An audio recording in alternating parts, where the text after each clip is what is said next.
ಅಮೃತ ಸೋಮೇಶ್ವರ ಕಾರ್ಯಕ್ರಮ ಸಂಸ್ಮರಣಾ ಕಾರ್ಯಕ್ರಮಕ್ಕೆ ಅಭಿನಂದನೆಯನ್ನು ಸಲ್ಲಿಸುತ್ತಾ ಸರ್ವರಿಗೂ ವಂದನೆಗಳು. ಸೌಹಾರ್ದತೆಯ ನದಿದಂಡೆಯಾದ ಉಳ್ಳಾಳ ಕನ್ನಡ, ತುಳು, ಬ್ಯಾರಿ, ಕೊಂಕಣಿ ಭಾಷೆಗಳ ಸಂಗಮ. ಹಾಗಾಗಿ ಈ ಬ್ಯಾರಿ ಭಾಷೆ ಇದು ಅರ್ಥವಾಗಬಹುದು ಎಂಬ ನಂಬಿಕೆಯಿಂದ ನನ್ನ ಕವನವನ್ನು ವಾಚಿಸುತ್ತಿದ್ದೇನೆ. ಈ ಕವನದ ತಾತ್ಪರ್ಯ ಏನೆಂದರೆ, ಅಮೃತ ಸೋಮೇಶ್ವರರು ಅವರು ಬರೀ ಸಾಹಿತಿ ಮಾತ್ರ ಅಲ್ಲ, ಸೌಹಾರ್ದತೆಯ ತೇರುವವರು.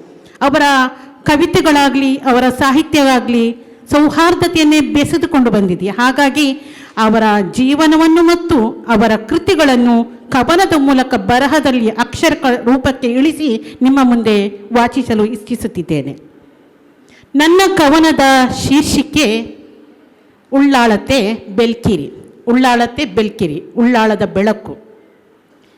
ನೇತ್ರಾವತಿ ಪೊಲೆರೆ ಕರೆಲು ಪಿರ್ಸಪಾಡು ಒರ್ಮೆಪ್ಪಾಡುರು. ನೇತ್ರಾವತಿ ಪೊಲೆರೆ ಕರೆಲು ಪಿರ್ಸಪಾಡು ಒರ್ಮೆಪ್ಪಾಡುರು. ಕಲ್ಬು ನೊರ್ಞ ಸೌಹಾರ್ದತೆ ಉಳ್ಳಾಳ ರಾಯತ್ತು ஒரு ಬೆಲ್ಕಿರಿ ಅಮೃತ ಸೋಮೇಶ್ವರ. ಕಲ್ಬು ನೊರ್ಞ ಸೌಹಾರ್ದತೆ ಉಳ್ಳಾಳ ರಾಯತ್ತುಲೊರು ಬೆಲ್ಕಿರಿ ಅಮೃತ ಸೋಮೇಶ್ವರ. ನಡಕುರು ವಿಶ್ವಕೋಶ ಪೇರು ಇಯಲು ಹಿಂದೂ, ಮುಸ್ಲಿಂ, ನಸ್ರಾಣಿ, ಜೈನ ಎಲ್ಲರೇ ಪಿರ್ಸತ್ತೆ ನಲ್ಮೆರೆ ನೆನಲು.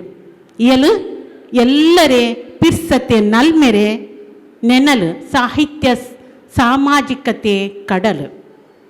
ರಾಯತ್ತುಲೊರು ಬೆಲ್ಚ ಅದು ಮಾಯ್ಕರು ಚಿಮ್ಮೆರೆ. ರಾಯತ್ತುಲೊರು ಬೆಲ್ಚ ಅದು ಮಾಯ್ಕರು ಚಿಮ್ಮೆರೆ. ಬೆಲ್ಚತ್ತೆ ಮೇಲು ಬೆಲ್ಚ ಅದೇ ಅಮೃತ ಸೋಮೇಶ್ವರ. ಕನ್ನಡ ತುಳು ಸಾಹಿತ್ಯ ಸಂಗಮೆ. ತುಳು ರಾಯತೆ ಸಂಸ್ಕೃತಿ ಕಲೆರೆ ಪೆರುಮೆ. ಕನ್ನಡ ತುಳು ಸಾಹಿತ್ಯತೆ ಸಂಗಮೆ. ತುಳು ರಾಯತೆ ಸಂಸ್ಕೃತಿ ಕಲೆರೆ ಸಂಗಮೆ.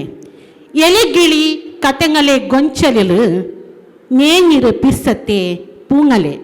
ಎಲೆಗಿಳಿ ಕತೆಂಗಲೆ ಗೊಂಚಲಿಲು ನೇನಿರು ಪಿರ್ಸತ್ತೆ ಪೂಂಗಲೆ. ತಂಬಿಲ ರಾಯರಾವುತೆ ನಾಟಕಂಗ ಸಾಹಿತ್ಯ ಅಕಾಡೆಮಿ ರಾಜ್ಯೋತ್ಸವ ಪ್ರಶಸ್ತಿ. ಇದರೊಟ್ಟಿಗೆ ಅದೆತ್ತರ ಪೆರುಮೆರೆ ಗೇಲು ಪ್ರಶಸ್ತಿಗ. ಸಾಹಿತ್ಯ ಅಕಾಡೆಮಿ ರಾಜ್ಯೋತ್ಸವ ಪ್ರಶಸ್ತಿ ಅದರೊಟ್ಟಿಗೆ ಅದೆತ್ತರ ಪೆರುಮೆರೆ ಗೇಲುರೆ ಪ್ರಶಸ್ತಿಗ.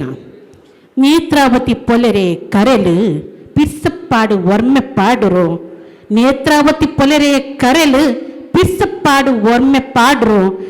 ಕಲ್ಬು ನೊರഞ്ഞു ಸೌಹಾರ್ದತೆ ಉಳ್ಳಾಳ ರಾಯತ್ತುಲೊರು ಬೆಲ್ಕಿರಿ ಅಮೃತ ಸೋಮೇಶ್ವರ. ಉಳ್ಳಾಳ ರಾಯತ್ತುವರು ಬೆಲ್ಕಿರಿ ಅಮೃತ ಸೋಮೇಶ್ವರ. ಸುಂದರ ಅವಕಾಶ ಒದಗಿಸಿದ ಹಬ್ಬಕ್ಕೋತ್ಸವ ಸಮಿತಿಗೂ, ಕಾರ್ಯಕ್ರಮ ಆಯೋಜಕರಿಗೂ, ಪರಿಜ್ಞಾನ ಶಿಕ್ಷಣ ಸಂಸ್ಥೆಗೂ, ಆಹ್ವಾನಿಸಿದ ರತ್ನಾವತಿ ಮೇಡಮ್ರವರಿಗೂ ಹಾಗೂ ನನ್ನ ಕವನಕ್ಕೆ ಗಾನ ಸಂಯೋಜಿಸಿದ ಗಾಯಕರಿಗೂ ಹೃದಯ ತುಂಬಿದ ಧನ್ಯವಾದಗಳು.